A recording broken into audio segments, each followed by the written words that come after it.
Hello बच्चों, हम लोग देख रहे थे क्लास 11th के ये बुक आर एस अग्रवाल से चैप्टर नंबर 20 जो कि है हम लोग का स्टेट लाइन में हम लोग एक्सरसाइज 20A कंप्लीट कर चुके हैं। आज हम लोग एक्सरसाइज 20A से आगे देखेंगे। आगे हम लोग का है slope of a line. Slope of a line में हम लोग को जानना है inclination of a line. Inclination of a line क्या होता है, यानी कि लाइन का झुकाव।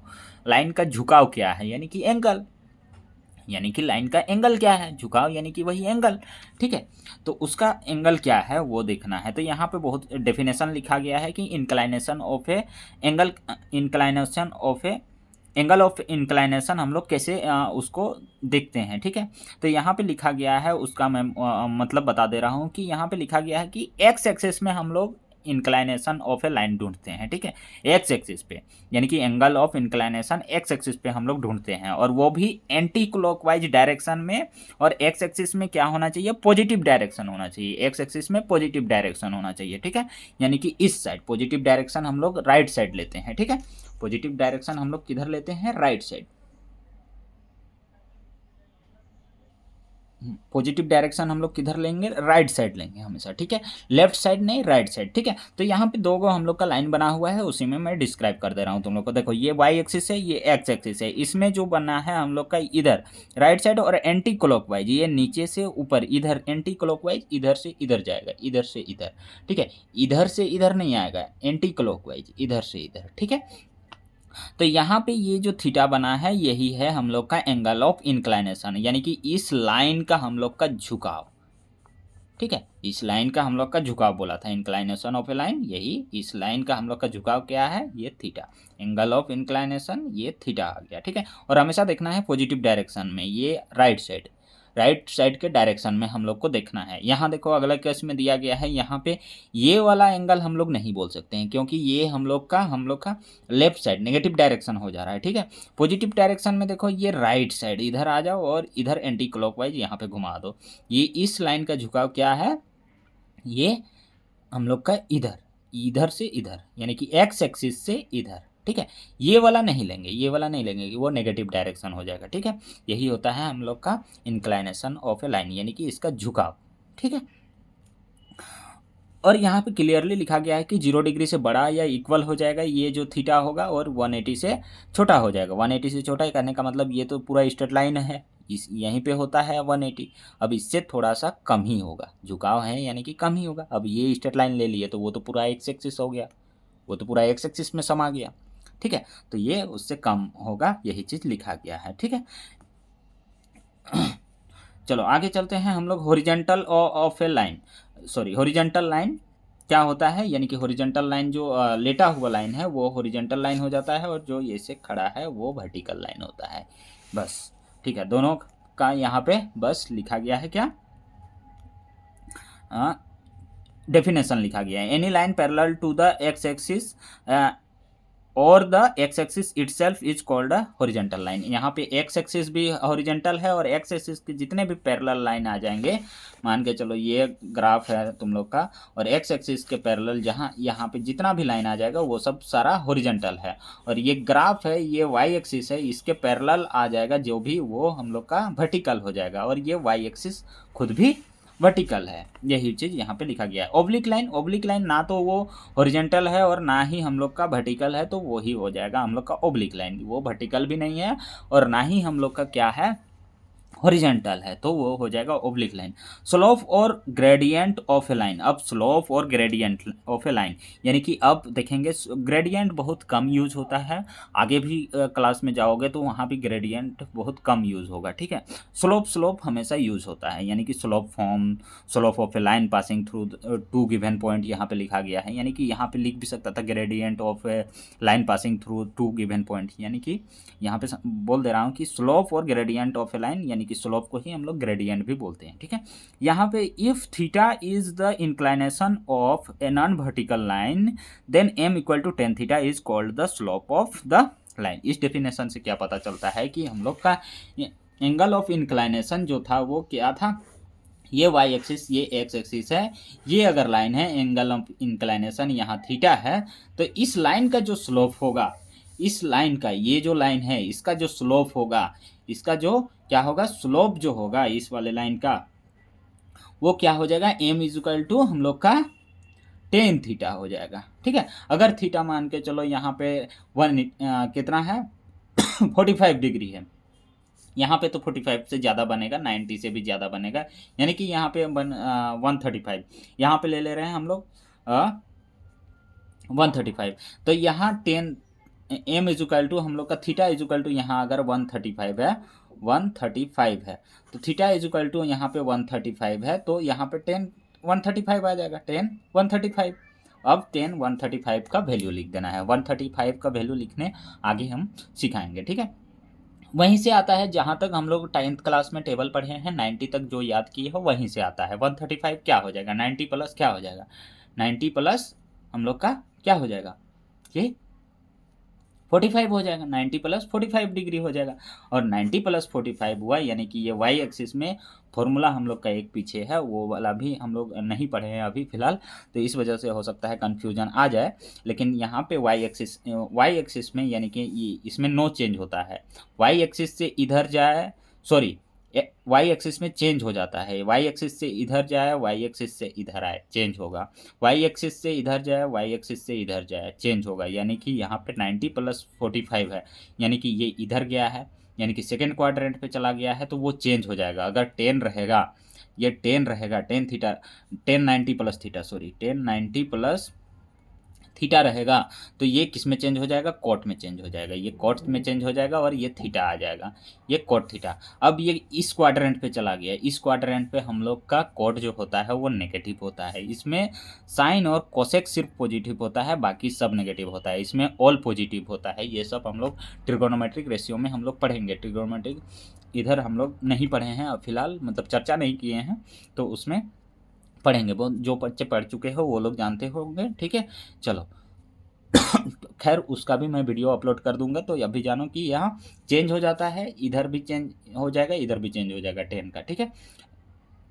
और यहाँ साइन लगाने का बात आता है तो ये नेगेटिव हो जाएगा, माइनस का कोट थीटा हो जाएगा, तो यहाँ ये क्या हो जाएगा, इसको चेंज कर लेंगे तो ये 10 का ये 90 प्लस 45 हो जा रहा है, 90 प्लस 45 हो जा रहा है, जिसको हम लोग किस में चेंज करेंगे, कोट 45 में चेंज करेंगे, क्योंकि कोट थीटा होता है, 90 प्लस थीटा क्या होता है, कोट थीटा होता है, और ये नेगेटिव का हो जाएगा, नेगेटिव। अब कोट 45 क्या होता है, कोट 45 1 हो जाता है, कोट 45 क्या हो जाता है, 1 हो जाता है हम लोग का, कोट 45 क्या हो जाता है, 1 हो जाता है, तो यहाँ पे ये -1 हो जाएगा, ठीक है। इसको और एक तरह से बना सकते हैं, इसको और हम लोग क्या बना सकते हैं, ऐसे भी कर सकते हैं, 10 हम लोग यहाँ पे 180 माइनस थीटा भी कर सकते हैं, 180 माइनस 45 भी 135 भी आएगा, 135 जो आएगा 180 माइनस 45 में भी हम लोग का 130 आएगा, 135 आएगा यहाँ, तो ये हो जाएगा, ये वाई एक्सिस में नो चेंज होता है, वाई एक्सिस में इधर भी जाएंगे, इधर भी जाएंगे, 180 माइनस थीटा 180 प्लस थीटा, इसमें नो चेंज होगा, इसमें ये भी नो चेंज, ये भी नो चेंज, वाई एक्सिस में इधर भी जाएंगे और इधर भी जाएंगे, नो चेंज। अब देखना है यहाँ पे किस क्वाड्रेंट पे जा रहा है, 180 माइनस थीटा, यानी कि 180 यहाँ पे आता है ये, तो इधर जा रहा है, माइनस जा रहा है इधर, माइनस सेकेंड क्वाड्रेंट पे वैसे भी 10 हम लोग का 10 यहाँ पे 45 हो जाएगा, और माइनस लगाने का बात, प्लस माइनस लगाने का बात आया, तो ये यहाँ पे साइन और कोसेक को छोड़ के सब नेगेटिव होता है, तो 10 आ गया तो ये भी 10 नेगेटिव हो जाएगा, सॉरी यहाँ पे ये, तो ये 10 45 क्या होता है, 1 होता है, तो -1 हो जाएगा, यही हम लोग का स्लोप आया, यहाँ m इजुकल टू क्या आया, -1 आया, यही हम लोग का स्लोप ऑफ ए लाइन आया, इस वाले का अगर 135 है तो इस तरह से हम लोग को निकालने बोलेगा। आगे चलते हैं हम लोग slope of a line passing through two given point, slope of a line passing through two given point, अगर ये तो अगर हम लोग का थीटा दिया गया है तो फिर हम लोग स्लोप कैसे निकालेंगे, अगर ये ग्राफ है, यहाँ पे ये लाइन गुजरा हुआ है, ये 2 पॉइंट से होके पास हो रहा है, यहाँ ये एक पॉइंट, ये एक पॉइंट, ये वैसे तो यहाँ इनफाइनाइट पॉइंट हम लोग को मिल जाएगा, लेकिन ये 2 पॉइंट से होके पास हो रहा है, जिसका हम लोग का कोऑर्डिनेट दिया गया है, ये x1 कोमा ये y1 दिया गया है, और ये जो b है इसका x2 कोमा ये y2 दिया गया है, तब इसका स्लोप कैसे निकालेंगे, यही चीज़ बात हो रहा है यहाँ पे, slope of a line passing through two given point, तो ये थ्योरम बना दिया है, इसी को थ्योरम हम लोग बाद में प्रूव करेंगे दूसरे मतलब वीडियो में, ठीक है। अभी फिलहाल यहाँ पे फॉर्मूला जो जो निकला है कंक्लूजन, वो सबको मैं थोड़ा एक्सप्लेन कर दे रहा हूँ, ठीक है। तो ये जो लाइन है 2 पॉइंट से होके इस बार पार हुआ है, यानी कि यहाँ भी तो पॉइंट से ही होके पास हुआ है, लेकिन यहाँ पे हम लोग का पॉइंट का वैल्यू नहीं दिया हुआ था, यहाँ पे एंगल दिया हुआ था ठीक है, इस वजह से एंगल वाले के लिए इस फॉर्मूले से हम लोग का स्लोप निकलेगा। अब यहाँ पे 2 पॉइंट का कोऑर्डिनेट दिया गया है, इससे अब हम लोग का स्लोप निकालना है। स्लोप को तो m ही लिखते हैं, तो यहाँ पे फॉर्मूला हो जाता है y2 minus y1 divided by x2 minus x1। यही हो जाएगा इस वाले केस में, यानी कि जब ये 2 पॉइंट से होके पास होगा और दोनों का कोऑर्डिनेट दिया रहेगा तो, ठीक है। और जब थीटा दिया रहेगा तो m इक्वल टू ये फॉर्मूला लग जाएगा, ठीक है। चलो आगे बढ़ते हैं। हम लोग थ्योरम नंबर 1 में उसी को प्रूव किया है, ठीक है, कि ये कैसे आया है, ये वाला जो चीज़ है वो कैसे आया है इसको प्रूव किया है थ्योरम नंबर 1।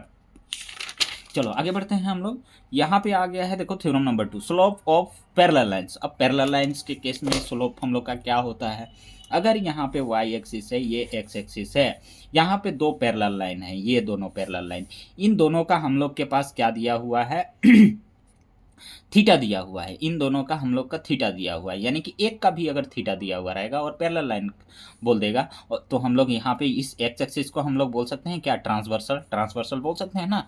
9th क्लास में पढ़े थे हम लोग कि ट्रांसवर्सल जो होता है 2 पैरेलल लाइन के, ये 2 पैरेलल लाइन यहाँ से एक बीच में ट्रांसवर्सल ऐसे आ रहा है, तो यहाँ से ये कोरेस्पॉन्डिंग एंगल जो होता है वो आपस में क्या होता है, इक्वल होता है। तो ये दोनों कोरेस्पॉन्डिंग एंगल की तरह दिख रहे हैं। Alternate interior angle, alternate exterior angle, corresponding angle, ये सब हम लोग पढ़ चुके हैं, ठीक है। कॉन्जुगेट इंटीरियर एंगल, ये सब हम लोग पढ़ चुके हैं। चलो तो यहाँ से हम लोग का ये जो दोनों एंगल होगा वो क्या होगा, इक्वल होगा, यानी कि θ1 मान लेते हैं इसको θ2 मान लेते हैं, तो θ1 इज इक्वल टू यहाँ से θ2 हो जाएगा, क्योंकि ये दोनों पैरेलल लाइन है और यहाँ से ये ट्रांसवर्सल पास हुआ है, ठीक है। तो θ1 इज इक्वल टू θ2 हो जाएगा। तो यहाँ से हम लोग का ये क्या होता है, slope is equal to m is equal to हम लोग का क्या होता है, tan m is equal to tan theta हो जाता है। तो θ1 के लिए θ1 हो जाएगा, और m यहाँ से इसका स्लोप निकालेंगे θ1 का, तो m is equal to tan θ1 हो जाएगा। अगर इसका स्लोप निकालेंगे ये m1 निकाले मान के चलो, तो m2 इज इक्वल टू हम लोग निकालेंगे ये टेन θ2। तो ये जब थीटा इक्वल है तो ये भी इक्वल हो जाएगा, तो यहाँ से m1 is equal to m2 जो होगा वो क्या हो जाएगा, इक्वल हो जाएगा, यानी कि यहाँ θ1 और θ2 आपस में इक्वल है। तो यहाँ से हम लोग का tan θ1 is equal to tan θ2, m1 is equal to m2 आ जाएगा यहाँ से हम लोग का रिजल्ट, ठीक है। ठीक है, ये रिजल्ट आ जाएगा। अगर ये m1 इंटू m2 इक्वल है, इसका दोनों का स्लोप इक्वल है कहीं भी, तो वहाँ से वो दोनों लाइन जो है वो पैरेलल हैं, यही चीज़ बोला है, ठीक है। अब ये भी यहाँ से ये हो सकता है ये 2 पॉइंट से होके पास हो रहा होगा, तो इसका फिर हम लोग क्या निकालेंगे, स्लोप निकालेंगे। वो पिछले वाले फॉर्मूला थ्योरम नंबर 1 में जो फॉर्मूला पढ़े, m equal to x2 minus x1 sorry y2 minus y1 by x2 minus x1 वाला जो फॉर्मूला पढ़े, वहीं से फॉर्मूला निकालेंगे और इसका भी स्लोप निकाल देंगे, इसका भी क्या निकाल देंगे, स्लोप निकाल देंगे। एक का अगर एंगल दिया हुआ है तो ये भी एंगल उतने होगा, दोनों का स्लोप इक्वल होता है, यही चीज़ यहाँ से मिला है। एक्सरसाइज में जब क्वेश्चन करेंगे तो और भी अच्छे से क्लियर होते जाएगा। देखो थ्योरम नंबर 2 में क्या बोला है, slope of the perpendicular line, और परपेंडिकुलर केस में क्या होता है वो देखो, वाई एक्सिस ये एक्स एक्सिस। अब यहाँ से एक लाइन ऐसे है और ये लाइन किसी पर परपेंडिकुलर है, ये लाइन किसी पर परपेंडिकुलर है ऐसे, ठीक है। यानी कि ये जो लाइन है एक लाइन से परपेंडिकुलर है, ये परपेंडिकुलर है बोलो या ये परपेंडिकुलर है, कोई भी एक परपेंडिकुलर है, ठीक है। यानी कि ये परपेंडिकुलर वाला केस बन जा रहा है हम लोग का, ठीक है। तो परपेंडिकुलर वाले केस में हम लोग का क्या होता है, यहाँ से दोनों का स्लोप जो होता है m1 into m2 equal to हम लोग का क्या होता है -1 हो जाता है, m1 into m2 is equal to -1 हो जाता है। यहाँ से ये फॉर्मूला बन जाता है परपेंडिकुलर वाले केस में। यानी कि यहाँ पे रह सकता है कि एक का हो सकता है स्लोप दिया हुआ रहेगा, एक का स्लोप दिया हुआ रहेगा तो अगला वाले का स्लोप निकल आएगा और वही बोलेगा कि अगला लाइन का जो परपेंडिकुलर है उस लाइन का स्लोप निकालो। हो सकता है इस वाले लाइन का 2 पॉइंट दिया हुआ है, वहाँ से हम लोग स्लोप निकालेंगे, पिछले वाले थ्योरम से इस वाले थ्योरम से इस वाले फॉर्मूले से हम लोग स्लोप निकालेंगे इस वाले लाइन का। देन फिर वहाँ से m1 into m2 is equal to -1 करके फिर वहाँ से m2 का भी वैल्यू निकालेंगे, ठीक है। इस तरह से काम करेंगे। चलो यहाँ से स्लोप ऑफ 2 परपेंडिकुलर लाइन्स, वहाँ पे लैंग्वेज में बोलेगा कि वो परपेंडिकुलर है इस लाइन से दिस दैट, ठीक है। एंगल बिटवीन और एक हम लोग का आ जा रहा है, अच्छा ये दिखाई पड़ रहा था कि नहीं बच्चों, ये स्लोप ऑफ परपेंडिकुलर लाइंस का ये केस था, ठीक है।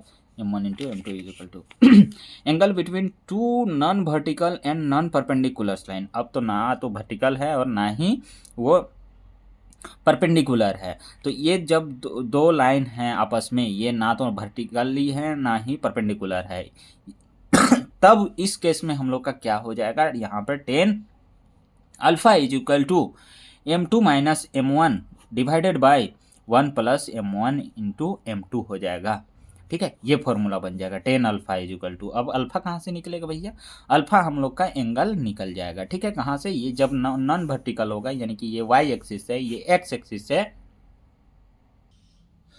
ये एक्स एक्सिस और ये वाई एक्सिस है, तो फिर हम लोग का यहाँ पे नॉन वर्टिकल कहने का मतलब ये एक लाइन गया और ये एक लाइन ऐसे आया, ये तो ना तो परपेंडिकुलर है ना ही ये वर्टिकल है एक दूसरे के, ठीक है। तो यहाँ से हम लोग क्या निकालेंगे, इस वाले फॉर्मूले से यहाँ पे एंगल निकालेंगे, यहाँ पे क्या निकालेंगे, एंगल निकालेंगे, ठीक है।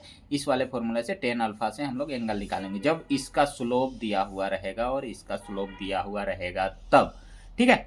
इसका स्लोप दोनों का दिया हुआ रहेगा तो फिर हम लोग का यहाँ से निकल आएगा, यानी कि यहाँ से m1 इज इक्वल टू हम लोग का क्या हो जाएगा, टेन अल्फा 1 हो जाएगा, और यहाँ से m2 इज इक्वल टू हम लोग का क्या हो जाएगा, टेन अल्फा 2 हो जाएगा, ठीक है। ये केस, तो यहाँ से दोनों के बीच का एंगल, दोनों के बीच का जो एंगल निकालना है वो कितना निकलेगा, यही चीज़ बोला है। दोनों के बीच का एंगल जो निकलेगा वो कितना निकलेगा, यही चीज़ बोला है। तो ये कहाँ से हम लोग का निकलेगा, यहाँ से, ठीक है। इन दोनों के बीच के एंटी क्लॉकवाइज डायरेक्शन में बोला है, ये एंगल हम लोग का यहाँ से निकलेगा। ये अगर इतना का एंगल है और ये इतना का एंगल है पॉजिटिव डायरेक्शन में, तो फिर हम लोग का स्लोप यहाँ से दिया हुआ रहेगा, तो फिर इन दोनों के बीच का, इस लाइन का और इस लाइन के बीच का एंगल हम लोग का कितना है, यही चीज़ बोला था इस वाले में, ठीक है। तो ये थर्ड फार्मूला बन जाता है, तो यहाँ से हम लोग ये यूज़ करके निकाल सकते हैं चलो, हालांकि ये एक्सरसाइज जब में करेंगे तब ये सब क्लियर होते जाएगा, ठीक। चलो बच्चों, एक्सरसाइज नेक्स्ट वीडियो में।